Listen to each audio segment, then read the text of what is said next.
एक साल से भी ज्यादा समय का वेटिंग पीरियड वाला थार सिर्फ भारत में नहीं बल्कि विदेशों के अंदर भी काफी डिमांड में है। लेकिन कैसे सेना के लिए बनाए गए इस कार पर पूरी दुनिया का दिल आ गया, इसी स्टोरी को हम आज जानने वाले हैं। दोस्तों, दुनिया में दूसरा वर्ल्ड वॉर 1939 से लेकर 1945 के बीच में लड़ा गया था और इसी युद्ध के दौरान भी महिंद्रा थार के अस्तित्व में आने की शुरुआत हुई थी।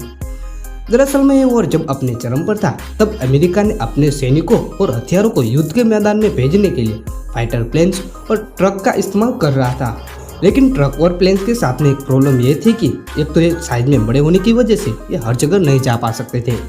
और दूसरा कारण यह था कि बहुत ज़्यादा महंगे भी थे। ऐसे में अमेरिका को अर्जेंट एक ऐसे व्हीकल की जरूरत पड़ी थी जो कि सस्ता, कॉम्पैक्ट और लाइट वेट होने के साथ ही मजबूत भी हो और जरूरत होने पर भी इस व्हीकल को हवाई जहाज से आसानी से युद्ध के मैदान में उतारा जा सके।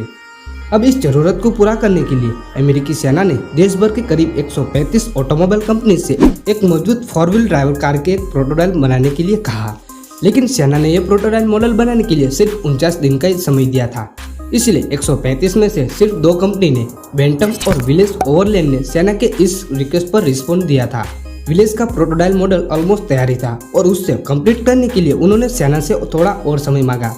लेकिन सेना ने उन्हें एक्स्ट्रा टाइम देने से साफ इनकार कर दिया।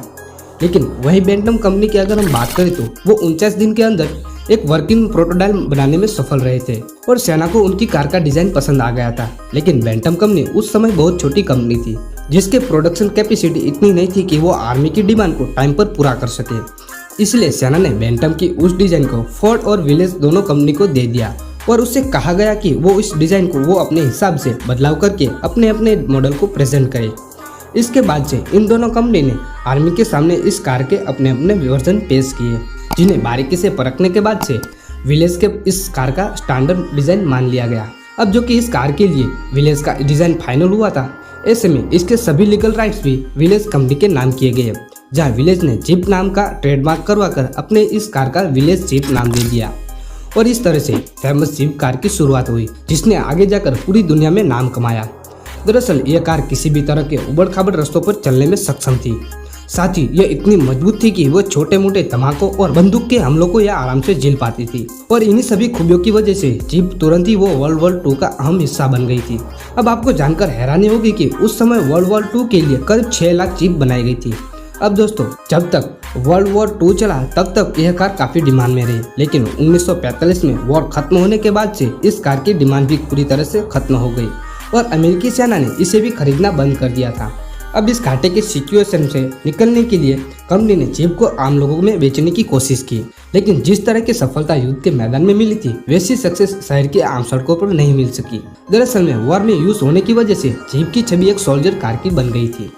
और इसके चलते कोई भी इसे नॉर्मल डे टू डे कार के रूप में एक्सेप्ट नहीं कर रहा था और कुछ साल तक यह कंपनी जैसे तैसे थोड़ी बहुत सेल करके सर्वाइव कर रही थी।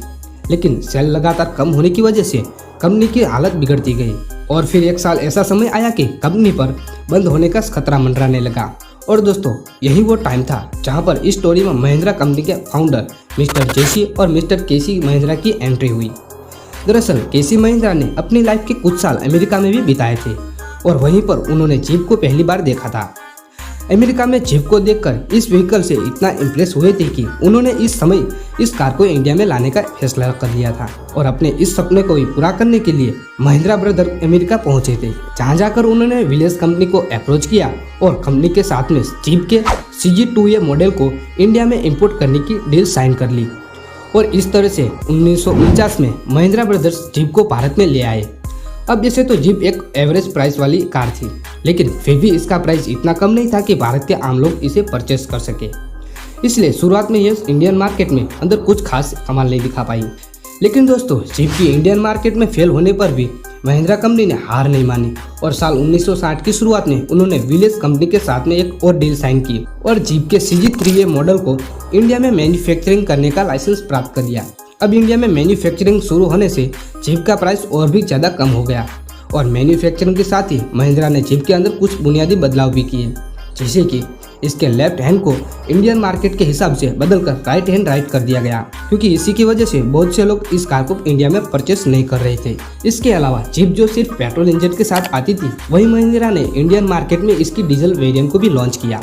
और दोस्तों इसी तरह से उन्होंने इस कार का और भी बहुत सारे छोटे मोटे बदलाव किए, जिसका नतीजा ये हुआ कि इस बार जीप भारत में सक्सेस हो गई और देखते ही देखते कुछ ही सालों में इसने इंडियन मार्केट में 25% शेयर को एक्वायर कर लिया था। लेकिन दोस्तों 40 साल की यह सफलता 90 के दौर में घटनी शुरू हो गई और शुरुआती के 2000 में जब महिंद्रा ने बोलेरो और स्कॉर्पियो जैसी कार लॉन्च की तो फिर उनके सामने जीप आउटडेटेड लगने लगी थी। दरअसल एक ऑफरोड कार के रूप में लोग अब जीप की जगह पर स्कॉर्पियो और बोलेरो जैसी ज्यादा बड़ी और लग्जरियस एसयूवी कार को पसंद करने लगे थे। इसके चलते जो जादू जीप ने 70 से 80 के दौर में जो क्रिएट किया था वो 2000 में आकर पूरी तरह से खत्म हो गया था। यहाँ तक कि इंडियन आर्मी, जो कि कई दशकों से जीप की एक लॉयल कस्टमर थी, उन्होंने भी जीप की जगह पर मारुति जीप्स को खरीदना शुरू कर दिया था।